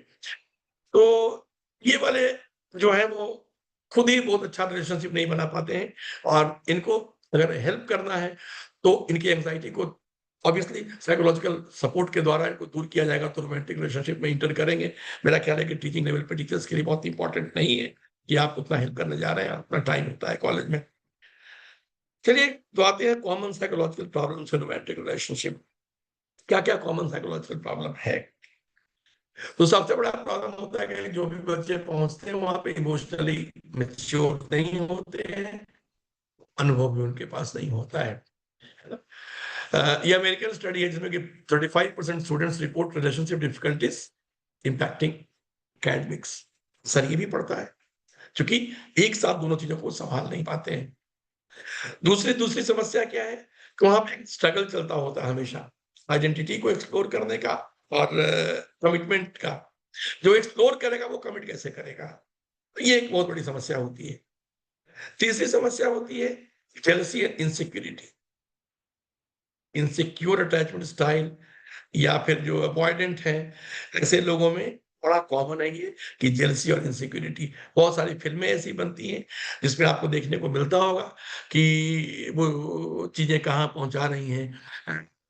ओंकारा फिल्म मुझे याद आ रही है, और भी ऐसी बहुत सारी फिल्में हैं जिसमें अनकॉल्ड फॉर जेलसी आती है और वहम होता है। इसका कंपोनेंट है कई बार एक मेंटल इलनेस होता है जिसमें डिलीजन ऑफ इनफिडेलिटी होती है, जिसमें लड़की किसी और से बात कर ले, लड़का किसी और से बात कर ले, तो लगता है कि वो हमारे साथ रिलेशनशिप में कमिटेड होकर के भी धोखाधड़ी चल रही है, और फिर ब्रेकअप, और फिर कई बार वायलेंट रिलेशनशिप में वायलेंस भी इंटर करता है, हिंसक माहौल भी बनता है कई बार। तो और क्या होता है psychological challenges? Stress and negative pressure. Life में बहुत तरह के स्ट्रेस चल रहे होते हैं, पढ़ाई करनी होती है और साथ रोमांटिक रिलेशनशिप भी चल रहा होता है, इसका प्रेशर तो होगा। हुकअप कल्चर और एम्बिग्यूटी जो सोसाइटी की चल रही है आजकल, जो महामारी है, ये महामारी को अलग तरीके से परेशान करती है। और कई बार स्कूल या कॉलेज में पढ़ रहे हैं, कुछ कहीं भी कर रहे हैं, ग्रेजुएशन में साथ पढ़े, एमडी करने के लिए या पीजी करने के लिए कोई कहीं और चला गया, कोई कहीं और गया, लॉन्ग डिस्टेंस रिलेशनशिप आ गया, ये एक लेकर स्ट्रेस होता है। फिर अब आते हैं सेक्सुअलिटी एंड मोरालिटी इश्यूज। बहुत ज्यादा बात करने की जरूरत इस पे नहीं है, लेकिन इतना तय है कि हिंदुस्तान में आज की तारीख में भी हमारा एटीट्यूड काफी लोगों का कंजर्वेटिव है, सोशल टेबूज हमारे साथ जुड़े हुए हैं। कॉम्प्रहेंसिव सेक्स एजुकेशन की कमी है, ये सच है। 1919 की स्टडी है तमिलनाडु की, उसमें सिर्फ 44% स्टूडेंट्स को पाया गया उनको करेक्ट नॉलेज था चीजों को, सेक्सुअल हेल्थ का और मेंस्ट्रुअल हाइजीन का, बाकी लोगों को नहीं था। प्रीमैरिटल सेक्स एंड मोरल कॉन्फ्लिक्ट्स, ये एक अलग प्रॉब्लम है इस एज के लिए, क्योंकि वो शादी के पहले सेक्स किया जाए या ना किया जाए। हालांकि अब जिन डॉक्यूमेंट हो रही है कि अब प्रीमैरिटल सेक्स काफी लोग कर रहे हैं, लेकिन स्टिग्मा और रिलेटेड गिल्ट से मुक्ति नहीं है इसमें। क्योंकि आप कुछ भी कर लें, आपका जो मानस हजारों सालों में बना है वो ऐसा नहीं है कि ग्लोबलाइजेशन के 10-20 साल के नए वैल्यू उसको वॉश आउट कर देंगे। फिर gender disparity and patriarchal norms, ये भी एक बड़ा इंपॉर्टेंट है। एक स्टडी बताती है कि 80% कॉलेज एजुकेटेड स्टूडेंट इंडियंस हैं, वो बिलीव करते हैं कि पत्नियां जो होती हैं वो हस्बैंड को ओबे करें। और भी बहुत सारी स्टडीज हैं जिनमें उनको चाहिए कि नहीं, हमें मेजॉरिटी जो अभी भी मेजॉरिटी चाहती है कि उनको एक वर्जिन चाहिए। लड़कियां खुल के नहीं बोल पाती हैं, एक्सपेक्टेशन वहां भी रहता है। एक नया पेट्रियार्कल नॉर्म्स का तो बहुत सारे इश्यूज हैं। आप दिल्ली में जो लोग हैं वो लोग ज्यादा अच्छे से समझते होंगे कि कैसे ऑनर किलिंग्स हुई हैं हमारी सोसाइटी में और लड़कियों को कितना सताया गया है। फिर एक नया एंगल है जो पॉलिटिकल चेंजेस जो हमारे समाज में हुए हैं उसको लेकर के नया प्रकाश की कहानी है, पीली छतरी वाली लड़की, जिसमें एक दलित और एक सवर्ण के बीच में प्रेम होता है, और जब सेक्स कर रहा होता है लड़का तो उसके दिमाग में आता है कि हम शताब्दियों का बदला ले रहे हैं। इसको इसलिए कोट कर रहा हूँ क्योंकि ऐसे कैसे कई केस मुझे देखने को मिले हैं कि जो बात बड़ी अजीब लगती है कि कई बार उसमें टीनेजर्स होते हैं जो प्लान बना के करते हैं कि हम इस कास्ट के लड़की के साथ वो सेक्सुअल रिलेशनशिप बनाना है। और इसमें कोई ऐसा नहीं है कि इसमें कोई दलित और सवर्ण का मामला है, इसमें और भी कई तरह से है।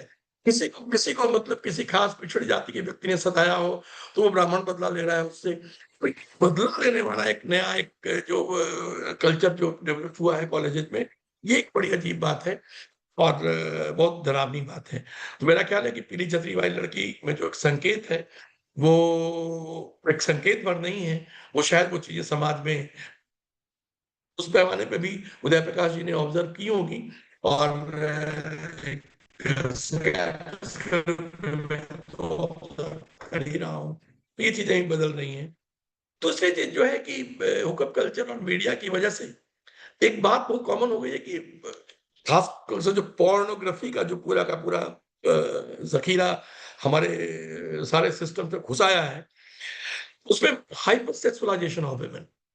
मान लिया जाता है कि स्त्रियां अगर हंसी तो फंसी फिल्म का नाम रखते हैं तो गुस्सा आता है, क्या मतलब है लिखने का? ये तो इतनी छोटी सी बात को आप कंसेंट मान रहे हैं।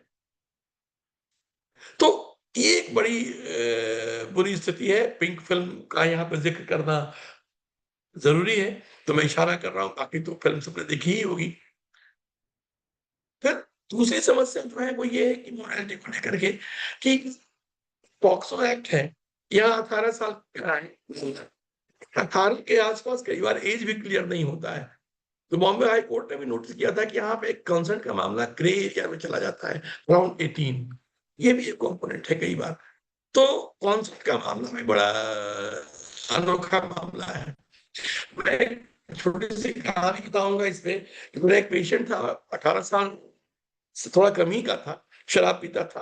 मैंने कहा तुम्हें शराब मिल कैसे जाती है? उसने कहा कि सर वो दुकानदार एज सर्टिफिकेट नहीं मांगता है, पैसे मांगता है शराब के लिए, मैं पैसे देता हूँ, शराब दे देता है। तो कहने का मतलब ये कि ये एक अजीब स्थिति है समाज में। फिर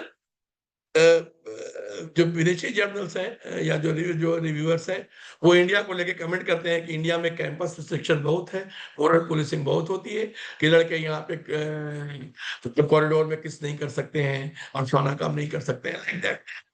क्या कि हमें तो रास्ता निकालना पड़ेगा, हम एक दिन में बदल नहीं सकते हैं, तो हमें थोड़ी बहुत रिस्ट्रिक्शन और मोरल पुलिसिंग भी करनी होगी और थोड़ी बहुत फ्रीडम की बात भी सोचनी पड़ेगी। और फिर वो सेक्सुअल मिसकंसेप्शन, रिस्की बिहेवियर, जो सेक्स रिलेटेड रिस्क बहुत सारे हैं, उनके बारे में एजुकेशन बहुत इंपॉर्टेंट है। और peer pressure and substance use, ये बड़ा कॉमन कॉलेज कॉलेज का प्रॉब्लम हो गया है। वीड लेने की जो खास टेक्निकल इंस्टीट्यूशंस में बड़ा कॉमन है कि वीड वीड वीड वीड लोग लेना शुरू करते हैं। तो कहानी बता रहा हूँ, हुआ कि एक घटना है कि एक लड़का लड़की में दोस्ती हुई, उनका सीनियर एक साल जूनियर। लड़के ने उसको कहा कि वीड लेते हैं। तुम वीड क्या होता है? जो होता है, तुम लेते हो? कभी-कभी लेते हैं। मुझे भी चखा सकते हो? I want to feel. दोनों फिर बातचीत होने लगती है, फिर एक दिन वीड का प्लान बनता है। वीड लेने के बाद लड़की भी थोड़ी इंटॉक्सिकेट हो जाती है। लड़का तो भी असर में आता है, फिर दोनों किस करते हैं। 3-4 महीने बाद लड़की को लगता है कि उसने गलत किया था, लड़के ने वीड पिला दिया उसको, और फिर वो जाती है, कंप्लेन करती है, लड़के का मामला इन्वेस्टिगेशन तक पहुंच जाता है। कहने का मतलब ये कि ये एक ऐसी स्थिति अभी कैंपस में पहुंच रही है और आपको इन चीजों से भी जूझने की जरूरत पड़ेगी। कहने का मतलब है कि इसमें जजमेंटल होने की जरूरत नहीं है। अगर कोई कमिटी बनती है, इंटरनल कंप्लेंट कमिटी, तो उसको रिव्यू करे, तो उसको देखे कि उसमें एग्जैक्ट कि कोई तबाह ना हो, सबका करियर शेप हो, बच्चे बर्बाद ना हो। गलतियां ही हुई हैं सबसे, किसी ने क्राइम नहीं किया है। तो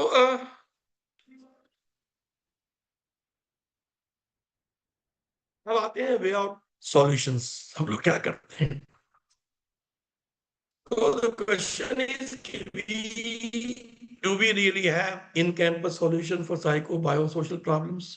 जो चीजें बायोलॉजिकल हैं, जो चीजें साइकोलॉजिकली डेवलपमेंट के साथ जुड़ी हुई हैं, जो चीजें सोशल इम्पैक्ट से जुड़ी हुई हैं, इकोनॉमिक इम्पैक्ट से जुड़ी हुई हैं, क्या उसको कैंपस में सॉल्यूशन कर सकते हैं? करना क्या चाहिए? अगला सवाल है कि रेगुलेट करें कि फोस्टर करें? हम करें क्या रिलेशनशिप को? और क्या हम रेगुलेट कर पाएंगे? तो चलिए, नहीं कर सकते हैं तो मदद ही करते हैं, थोड़ा पाल-पोस के ही उनको सँभालने की कोशिश करते हैं। इम्पोर्टेंट क्या है? इम्पोर्टेंट ये है कि मैनेजमेंट के लिए क्या टास्क है? कम्युनिकेशन स्किल क्लासेस, कोई भी रिलेशनशिप, कोई भी इवोल्यूशन में सबसे इम्पोर्टेंट है कम्युनिकेशन स्किल। ज़्यादातर रिलेशनशिप इसलिए खराब होते हैं कि कम्युनिकेट नहीं होता है। आप हुकअप लेवल पे हैं और आपको लग रहा है कि आप कम्युनिकेट कर रहे हैं कि हम लॉन्ग टर्म में जा रहे हैं, कन्फ्यूजन होगा, समस्या होगी। तो क्लियर कम्युनिकेशन सीखना बड़ा ज़रूरी है। और दूसरी बात कि इंटरपर्सनल कम्युनिकेशन भी उसका पार्ट होता है। कम्युनिकेशन का मतलब यही नहीं कि आप कैसे अंग्रेजी बोलते हैं और कैसे आप ऑडियंस से कम्युनिकेट करते हैं। पर्सनल कम्युनिकेशन भी इसका पार्ट होता है और ये भी जानना बहुत ज़रूरी है। तो इसके लिए कम्युनिकेशन स्किल की जो क्लासेस होती हैं, उसमें इमोशन पे कंट्रोल का भी कंपोनेंट होता है।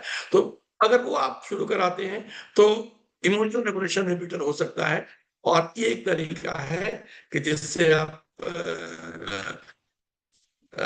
रिएक्टिविटी को घटा सकते हैं और ट्रस्ट को, अच्छे रिलेशनशिप को प्रमोट कर सकते हैं।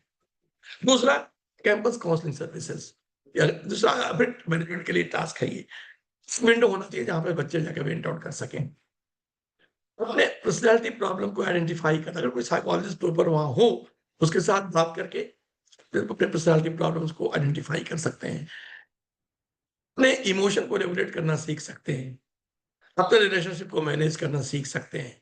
अपनी पर्सनैलिटी में करेक्शन के लिए कुछ टिप्स पा सकते हैं या आगे का रास्ता ढूँढ सकते हैं और अपनी इनसिक्योरिटीज़ और जेलसी को वहाँ पे मैनेज कर सकते हैं। अगर वो पैथोलॉजिकल है, तो उसको कहीं किसी साइकियाट्रिस्ट से मिल करके उसको हेल्प करने की ज़रूरत है, आगे हेल्प करने की ज़रूरत है।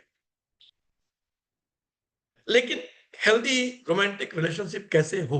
टीचर क्या कर सकते हैं? आप एज़ अ टीचर, आपको ज़रूरत इस बात की है कि जब भी ऐसा मौका आए, आप डिस्कस करें रिलेशनशिप गोल्स को और बाउंड्रीज़ को।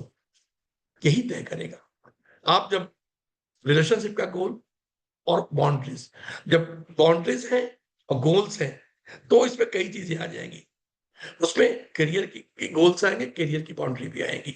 उस दोनों को कंबाइन करके आपको डिस्कस करेंगे तो बच्चे अपना रास्ता ढूंढ लेंगे। आपको सिखाने की जरूरत ये है कि एक्सपेक्टेशंस जो हो वो रियलिस्टिक हो, वो फिल्मी नहीं हो, ड्रीमी नहीं हो। मीडिया ड्रिवन इन्फ्लुएंस जो है उसको घटाने में आप मदद कर सकते हैं, क्योंकि बच्चे लाख कहें कि हम होशियार हैं, सब जानते हैं, वो नहीं जानते हैं। उनको बोलना होता है, जाने अनजाने पे प्रभाव पड़ रहा होता है, और उनको ये समझाने की जरूरत है कि अगर पार्टनर के साथ आप हैं तो एक दूसरे के ग्रोथ के बारे में सोचिए।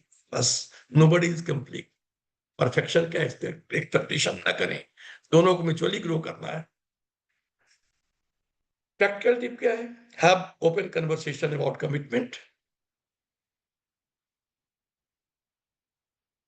about commitment levels in neutral settings like coffee shop to avoid pressure। ये एक प्रैक्टिकल टिप है। मतलब एक ऐसी जगह बनाई जाए जहाँ पे चाय कॉफी हो, गपशप हो, और वहां के बाद बच्चों का एक छोटा सा ग्रुप करें, तो फिर धीरे धीरे उसमें आपको आइडेंटिफाई कर सकते हैं किसको ज्यादा की जरूरत है। तो ये एक एक्स्ट्रा काम है जो कि करने की जरूरत है। इसका साइकोलॉजिकल बेसिस क्या है जो आप करेंगे? ये इसको कहेंगे social exchange theory. By ensuring perceived reward match expectations, आप उनको बताएंगे कि भाई ये करोगे तो ये मिलेगा, ये करोगे तो ये मिलेगा, काइंड ऑफ से। सबको तो आप नहीं सुधार सकते, कि जिनकी जिनकी पर्सनालिटी में ज्यादा फ्लॉज नहीं है, ज्यादा एंगुलरिटी नहीं है, उनकी मदद कर सकते हैं। फोस्टिंग हेल्दी रोमांट, मेरा कहना है कुछ क्वेश्चंस आ रहे हैं, मैं आप लोगों से किसी को रिक्वेस्ट करूंगा कि अगर वो जमा कर लें एक जगह पे तो ज्यादा अच्छा रहे, ताकि वन बाय वन हम अंत में, अब मैं खत्म ही करने वाला हूँ। तो सॉल्यूशंस क्या है? Fostering healthy romantic relationship tips for students, जो कि आप लोग कह सकते हैं primary focus is primary focus, communication is important, sports में जाओ, क्रिएटिव परसूट्स, मैं इसमें थोड़ा आगे एक दो स्लाइड्स को लेकर के है, मैं उसके बारे में बात करूंगा कि कुछ क्रिएटिव एक्टिविटीज में अपने को पार्टिसिपेट करना बहुत इंपॉर्टेंट है। और जो गड़बड़ मीडिया का जो हुकअप कल्चर है उससे थोड़ा थोड़ा सतर्क रहने की जरूरत है, because hookup culture is counter productive. Committed relationship associated with goal oriented companionship and it helps. Long distance relationship need clear communication and mental health priority is important. तो what is the universal prescription? Creative pursuits.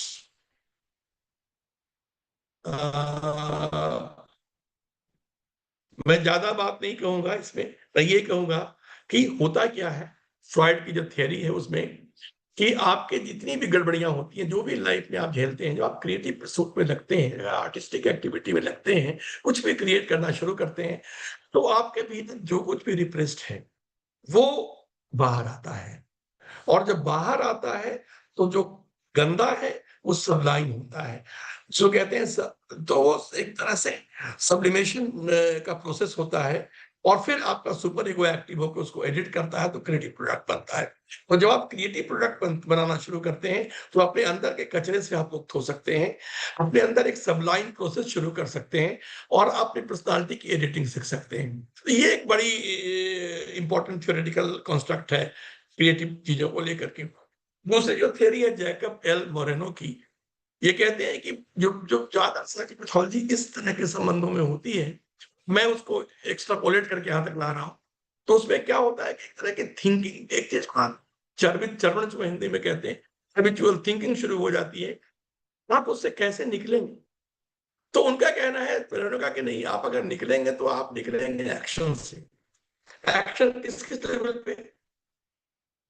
Physical level पे, mental level पे, या interpersonal level पे। इसीलिए वो कहते हैं कि वो कैसे थिएट्रिकल परफॉर्मेंसेस में, जैसे ड्रामा हो रहा है, तो ड्रामा जब आप कर रहे होते हैं तो कोई सिचुएशन को लेकर के तो आपकी बॉडी मूव कर रही है, इमोशन मूव कर रहा है, और इंटरपर्सनल लेवल पे यानी अकेले नहीं कर रहे हैं, somebody to create to make a dialogue। तो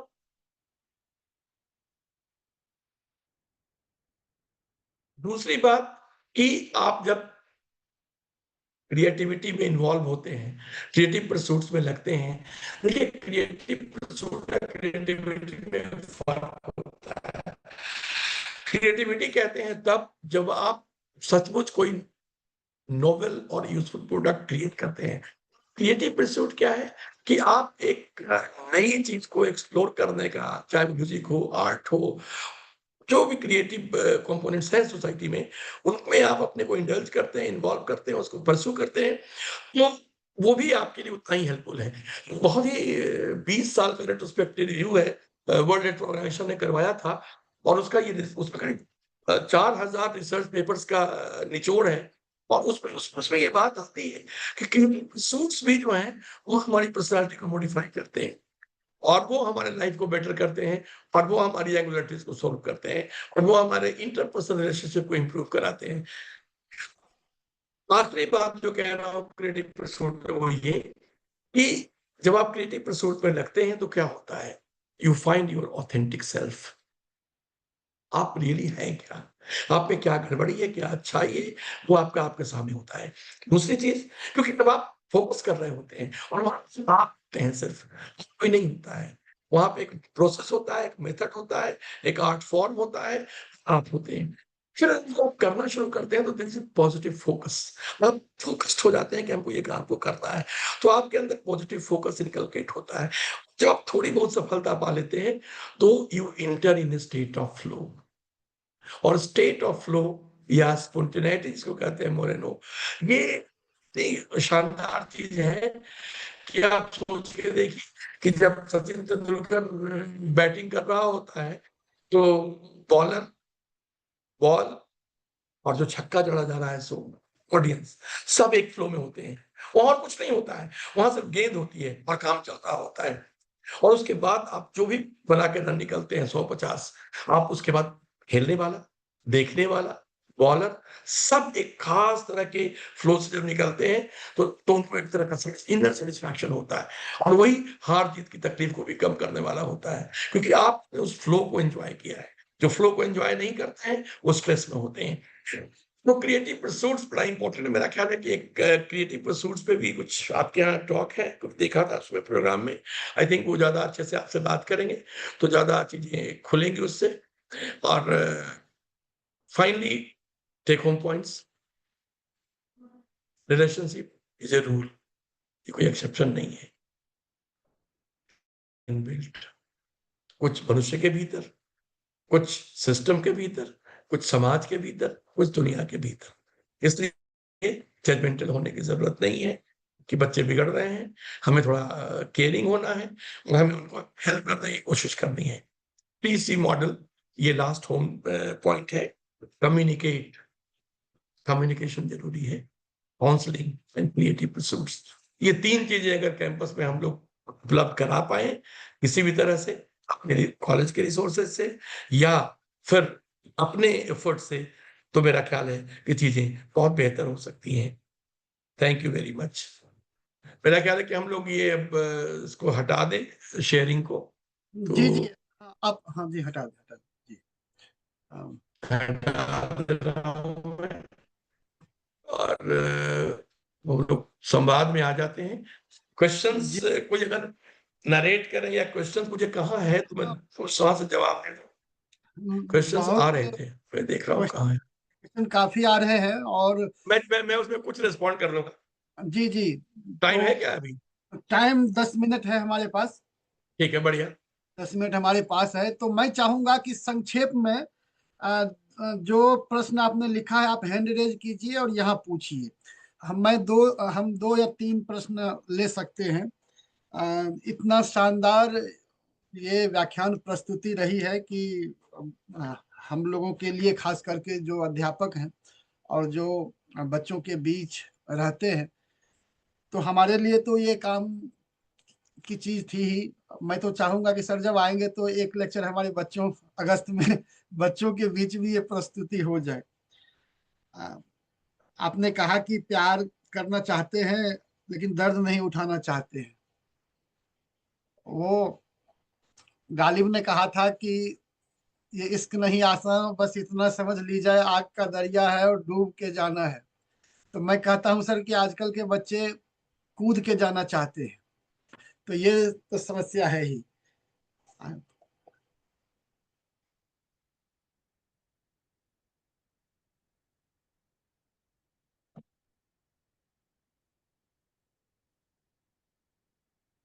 कोई जो जो पहला सवाल तो मुझे यहाँ दिख रहा है जी जी, ये पहला कि सवाल है।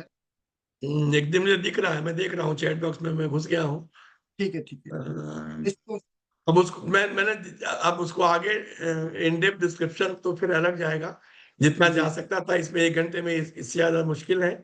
हाँ अ, इन्होंने कहा है कि जो प्रॉब्लम्स है प्राइवेसी का और एक्सेप्टेंस का, so how to strategically deal with link issues. Think मैंने असीम इन के चीजों पे तरीका तो जी। सब पे इशारा कर ही दिया है। आपकी सीमाएं भी, कि एज ए टीचर आप बहुत कुछ नहीं कर सकते हैं, आपकी भी सीमा है। स्कूल में जब हम लोग पेरेंट्स थे और जाते थे, तो जब कहते थे कि सुनते थे लोगों को कहते हुए कि बच्चा ये नहीं करता, ये नहीं सीखता है, तो टीचर कहते हैं कि भाई मेरे यहाँ पास तो 5-6 घंटे ही है, अब बाकी के 18 घंटे बच्चा आपके पास होता है, आप क्या करते हैं उसके लिए? तो जो जो जिंदगी के उतने साल तक कर दिया गया, आप 4 साल में क्या करेंगे? आप जो कर सकते हैं वो यही कि कम्युनिकेशन क्लब बना सकते हैं। हम्म, और जो लोग इंटरेस्टेड हैं कि नहीं ठीक है, मैं अपनी सर्विसेज देने को तैयार हूं, तो वो कम्युनिकेशन क्लब में मेंबर बन जाए, टीचर्स बन जाए, उसके मेंबर्स स्टूडेंट्स भी बन जाए, और जिनको एक से एक उसके इंचार्ज बन जाए, और बाकी लोग उसको ये करें, मतलब जिनको अलग से डिस्कस करना है तो वो स्लिप भेजिए। आपके यहाँ काउंसलिंग सेंटर है कि नहीं कोई? जी है। है? हाँ है, साइकोलॉजिस्ट है उसमें? साइकोलॉजिस्ट बढ़िया। आते हैं, सप्ताह में 3 दिन आते हैं।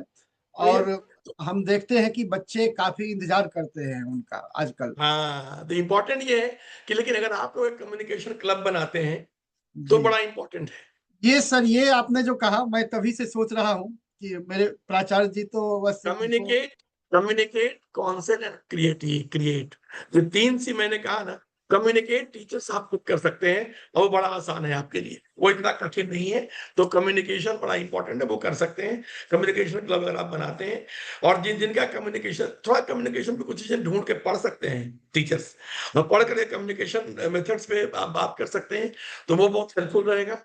दूसरी चीज है कि क्रिएटिव परसूट्स हम्म, कॉलेज में होना चाहिए। अगर जो ट्रबल्ड हैं उनको लेके आप प्ले करिए, कि हम एक प्ले करते हैं, हाँ, तो कम्युनिकेशन क्लब से आप छांट सकते हैं। तो हो सकता है हम्म, कि 3 साल में बच्चे जब तक आपके यहाँ से निकले, अपनी बहुत सारी एंगुलरिटी सोल्व कर लें, अपनी बहुत सारी अपनी पर्सनैलिटी की जो गड़बड़ियां हैं उसको दुरुस्त करके निकलें। तो communication club is a good suggestion हर किसी के लिए। उसके बाद हाँ, चारू वैद्य जी का कहना है कि लगातार जो स्कूल से कॉलेज तक की क्रमिक प्रगति है, इससे बच्चे को परेशानी होती है। तो शिक्षक छात्रों को अपने एक विषय से पढ़ाने को लेके सवाल है कुछ, हाँ कि हाँ, स्कूल से लेके कॉलेज तक ग्रेजुअल प्रोग्रेशन कई बार नहीं होता है। This often troubles the students. How can teachers help students engage better with this subjects? Subject जी। देखिए वो तो बड़ा इंपॉर्टेंट है। वो ये है कि जब भी आप पढ़ाना शुरू, मुझे जो लगता है कि बेसिक्स, मैंने भी आज टॉक शुरू किया तो रिलेशनशिप के टाइप से, जो कि बताने का मतलब रूममेट और क्लासमेट और इनको बताने की जरूरत नहीं थी, लेकिन कहने का मतलब है कि जब भी आप कोई सब्जेक्ट शुरू करें तो आप बेसिक से शुरू करें, जो स्कूल्स में बात होती है। अगर कोई हम्म मैथ का टीचर शुरू करे तो क्या भैया, आज हम लोग मजाक करते हैं कि चलो यार बात करते हैं, 2+2 ÷ 2 का आंसर बताओ, हम्म 2 - 2 ÷ 2 का आंसर बताओ, है ना? या अलजेब्रा का चलो A+B होल स्क्वायर कैसे बनेगा? तो ऐसे खेल में निकालो, तो उससे उससे क्या है कि बच्चे, तो जो भाई देखो आप जाके पढ़ो फिर से, मूड बन जाएगा उससे क्लास में। हमेशा बेसिक से शुरू करना चाहिए। बिल्कुल। How to help a youngster who is extremely unsocial and doesn't mix with anyone? Best. आ, हाँ, ये एक सवाल है, इंपॉर्टेंट सवाल है, कि जो अनसोशल है और क्या है ना कि दोनों बातें हैं ना, जब उसको आप कैसे करेंगे, आप उसको खींच के लाएंगे तभी निकलेगा उससे। ठीक है, आप वहां पे वो डिजिटल वर्ल्ड में खोया रह रहा है, मोबाइल से लगा हुआ है, सही बात है, लेकिन अगर आप स्पोर्ट्स में इन्वॉल्व कराएंगे उसको तो निकलेगा ना। हो हम्म, सकता है कि उससे ज्यादा मजा आए, जो वहाँ गेम खेल रहा है उससे ज्यादा मजा फुटबॉल में आने लग जाए उसको। उसको हम्म, हो सकता है कि आप सीधा उसके अंदर म्यूजिक सीखना अच्छा हो, म्यूजिक सीखने लग जाए, बढ़िया डायलॉग डिलीवरी करने, बढ़िया एक्टर बन जाए, कौन है उसको। तो उसको तो एक पैरेलल मॉडल देना पड़ेगा, हमारे रोने तड़पने से कुछ नहीं होगा। Is the root of all psychiatric issues emotional? नहीं, इमोशन एक पार्ट है माइंड का, थॉट प्रोसेस भी है, कॉग्निशन भी है, सब कुछ है उसमें। तो बड़ा बड़ा उसमें एक नहीं है। और साइकियाट्रिक प्रॉब्लम्स की जड़ें जो होती हैं वो बहुत अलग तरह से होती है, ऊपर पूरा एक लंबा टॉक डिमांड करेगा। दरअसल इंसान जो है वो बायो साइको सोशल है, यूनिट है। उसकी बहुत सारी चीजें बायोलॉजिकल होती हैं। कुछ बायोलॉजिकली स्किज़ोइड होंगे, यानी किसी से दोस्ती नहीं कर सकते हैं, संकोची होंगे, कंजूस होंगे। कुछ लोग जो होते हैं वो बायोलॉजिकली हाइपोमैनिक होंगे, रंगीन कपड़े पहने, ज्यादा करीब है तब भी पैसे खर्च करेगा, अपने को बड़ा आदमी समझेगा। कुछ चीजें बायोलॉजिकली डिटरमिन्ड होती हैं, तो उसको आप कुछ नहीं कर सकते हैं। कुछ चीजें साइकोलॉजिकली जो मैंने जिसका जिक्र किया, और सोशल इम्पैक्ट, इतना सारा सब कुछ पड़ता है इकट्ठे। तो किसी एक चीज को हम लोग कुछ ज्यादा नहीं कर सकते हैं। क्या सवाल था? एक मानवेंद्र सिंह जी का सवाल देखिए नीचे। देयर हाँ, आर मिला थ्री है। केसेस, हाँ। One if the candidate, There are three cases. If the candidate is younger, if the candidate is in the same age, if the candidate is older, then how to start the discussion with them, I suggest. मतलब candidate किससे बड़ा है ये मैं समझ नहीं पा रहा हूँ। हाँ, मानवेंद्र जी ये को फ्री। स्टूडेंट्स के संदर्भ में पूछना चाह रहे होंगे, या फिर जो है मतलब दोनों सेम एज के हैं, हाँ, दो हाँ, पार्टनर रोमांटिक रिलेशनशिप में, दो पार्टनर, एक यंग है एक ज्यादा है, और एक जो है दोनों सेम एज के हैं, और एक में किसी में बड़ा छोटा है। हम्म, ये जी, जी, नहीं, ये तो है कि how to start discussion with them. हम्म, मतलब ये मैं समझ नहीं पा रहा हूँ कि मुझसे बड़ा छोटा हो तो कैसे बात करें, या उन दोनों में बड़ा छोटा कोई हो तो कैसे बात करें। तो दोनों बात का जवाब देता हूँ। जी, जी, जी, अगर ऐसा ये हो बेहतर सकता है कि रहेगा। अधिक उम्र में लोग पढ़ने आ सकते हैं। अटल बिहारी वाजपेयी के पिताजी भी लॉ पढ़ते थे, और वाजपेयी जी भी पढ़ते थे, एक साथ ही पढ़ते थे। तो ऐसा नहीं कि स्टूडेंट स्टूडेंट अधिक उम्र का भी हो सकता है, होना चाहिए, अच्छी बात है। हम्म, नहीं, वो फर्क से कुछ पड़ता नहीं है। आप जब टीचर हैं, आप जब गाइड कर रहे हैं, तो आपका आप इम्पोर्टेंट हैं। हम्म, आपका आपका गेज इम्पोर्टेंट है। आपका जो गेज है वो टीचर का गेज है, और वो जो एक जो सामने जो बैठा है वो स्टूडेंट है, वो ये मान के चल रहा है। उसके उम्र से फर्क नहीं पड़ना चाहिए, पहली बात। दूसरी बात कि आपको रिस्पेक्टफुल होना है सबके प्रति, चाहे वो छोटा आपसे हो, बड़ा हो, या जो भी हो।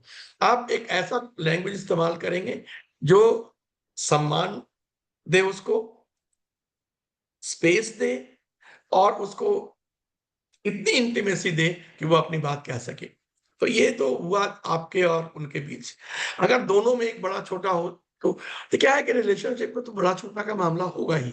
सेम एक एक उम्र के लोगों में प्यार हो सकता है, छोटे बड़े भी हो सकता है। आपको देखना ये है कि वो, जैसे मान लिया कोई अगर टीचर और स्टूडेंट के बीच का मामला डेवलप हो रहा हो, तो उसको हैंडल करने में ऑब्वियसली चीजें बदल जाएंगी। मैं ये नहीं कहता हूँ कि ऐसा नहीं हो सकता है, हो सकता है। लेकिन अगर कोई 60 साल का आदमी हो और कोई 20 साल का कोई लड़का हो, या कोई 20 साल की लड़की हो और 60 साल का कोई हो, तो चीज बदल जाएगी। ऑब्वियसली उसमें आपको बहुत प्रिकॉशन लेने की जरूरत है, और you have to deal this with on the merit of the case. ये इसको इसके लिए कोई यहाँ से बताना बड़ा मुश्किल है। वो सामने जो सिचुएशन है, उसका मामला क्या है वो, कि क्या वो शिकार हो रहा है, कोई और कुछ हो रहा है। तो ऐसी बहुत सारी चीजें हैं।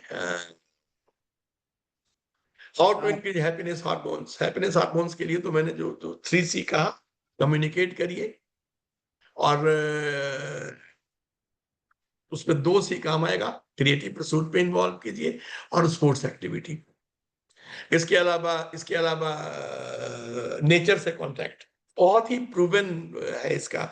बहुत सारी स्टडीज आ रही है और अब तो वर्ल्ड साइकियाट्रिक एसोसिएशन ने एक पूरा सेक्शन बनाया है environmental effect on mental health पे। तो नेचर के कांटेक्ट में आइए। और संजोग से कम आत्माराम सनातन धर्म कॉलेज जो है उसके कैंपस पे इतनी हरियाली है कि बच्चों को बोलिए कि जरा तो कुछ नहीं करो, यहाँ पेड़ को बैठ के देखो, 10 मिनट फिर आके बात करो। आइंस्टीन कहते हैं कि if you are not able to understand things, look into the look green or have a gaze on green things, you will understand better. ऐसी बहुत सारी स्टडीज है। तो आप कि जिसपे किसी को कहा गया कि आप कंप्यूटर स्क्रीन देख के सोल्व करो और हर 10 मिनट के बाद 10 सेकंड के लिए दीवार की तरफ देखो। और एक ग्रुप को कहा गया है कंप्यूटर पे काम करो, दीवार के बदले में आप फूलों की तरफ देखो। जिसने ग्रीन चीज को देखा उसका उसमें गलतियां कम निकली। तो आपके पास तो कैंपस में है और आप बड़े अच्छे से आप ये कह सकते हैं। बिल्कुल। चलिए, आप लोगों को अच्छा लगा, ये बहुत खुशी बहुत की ही बात है। शानदार सर। और आप सर लोगों ने अवसर दिया इतने ज्ञानी लोगों को के बीच ज्ञान बांटने का। और ये मैं तो समझता हूँ कि मैंने दुस्साहस ही किया है, लेकिन अगर आपको अच्छा लगा है तो बहुत मैं बहुत आभार। सर मैं तो सोच रहा था कि कुछ शेर पर आपसे राय लूंगा कि कहाँ उनके देखे से जो आ जाती है मुंह में रौनक, वो समझते हैं बीमार का हाल अच्छा है। कहाँ स्ट्रेस है और इसमें क्या स्ट्रेस मैनेजमेंट है। लेकिन लगता है कि इस पर अलग से आपका एक लेक्चर कराना पड़ेगा, क्योंकि इस पर हर कोई बात नहीं कर सकते हैं। नहीं, इस पे बात ये तो फिर अलग बात होगी, बहुत खूबसूरत बात होगी इस पे कि आप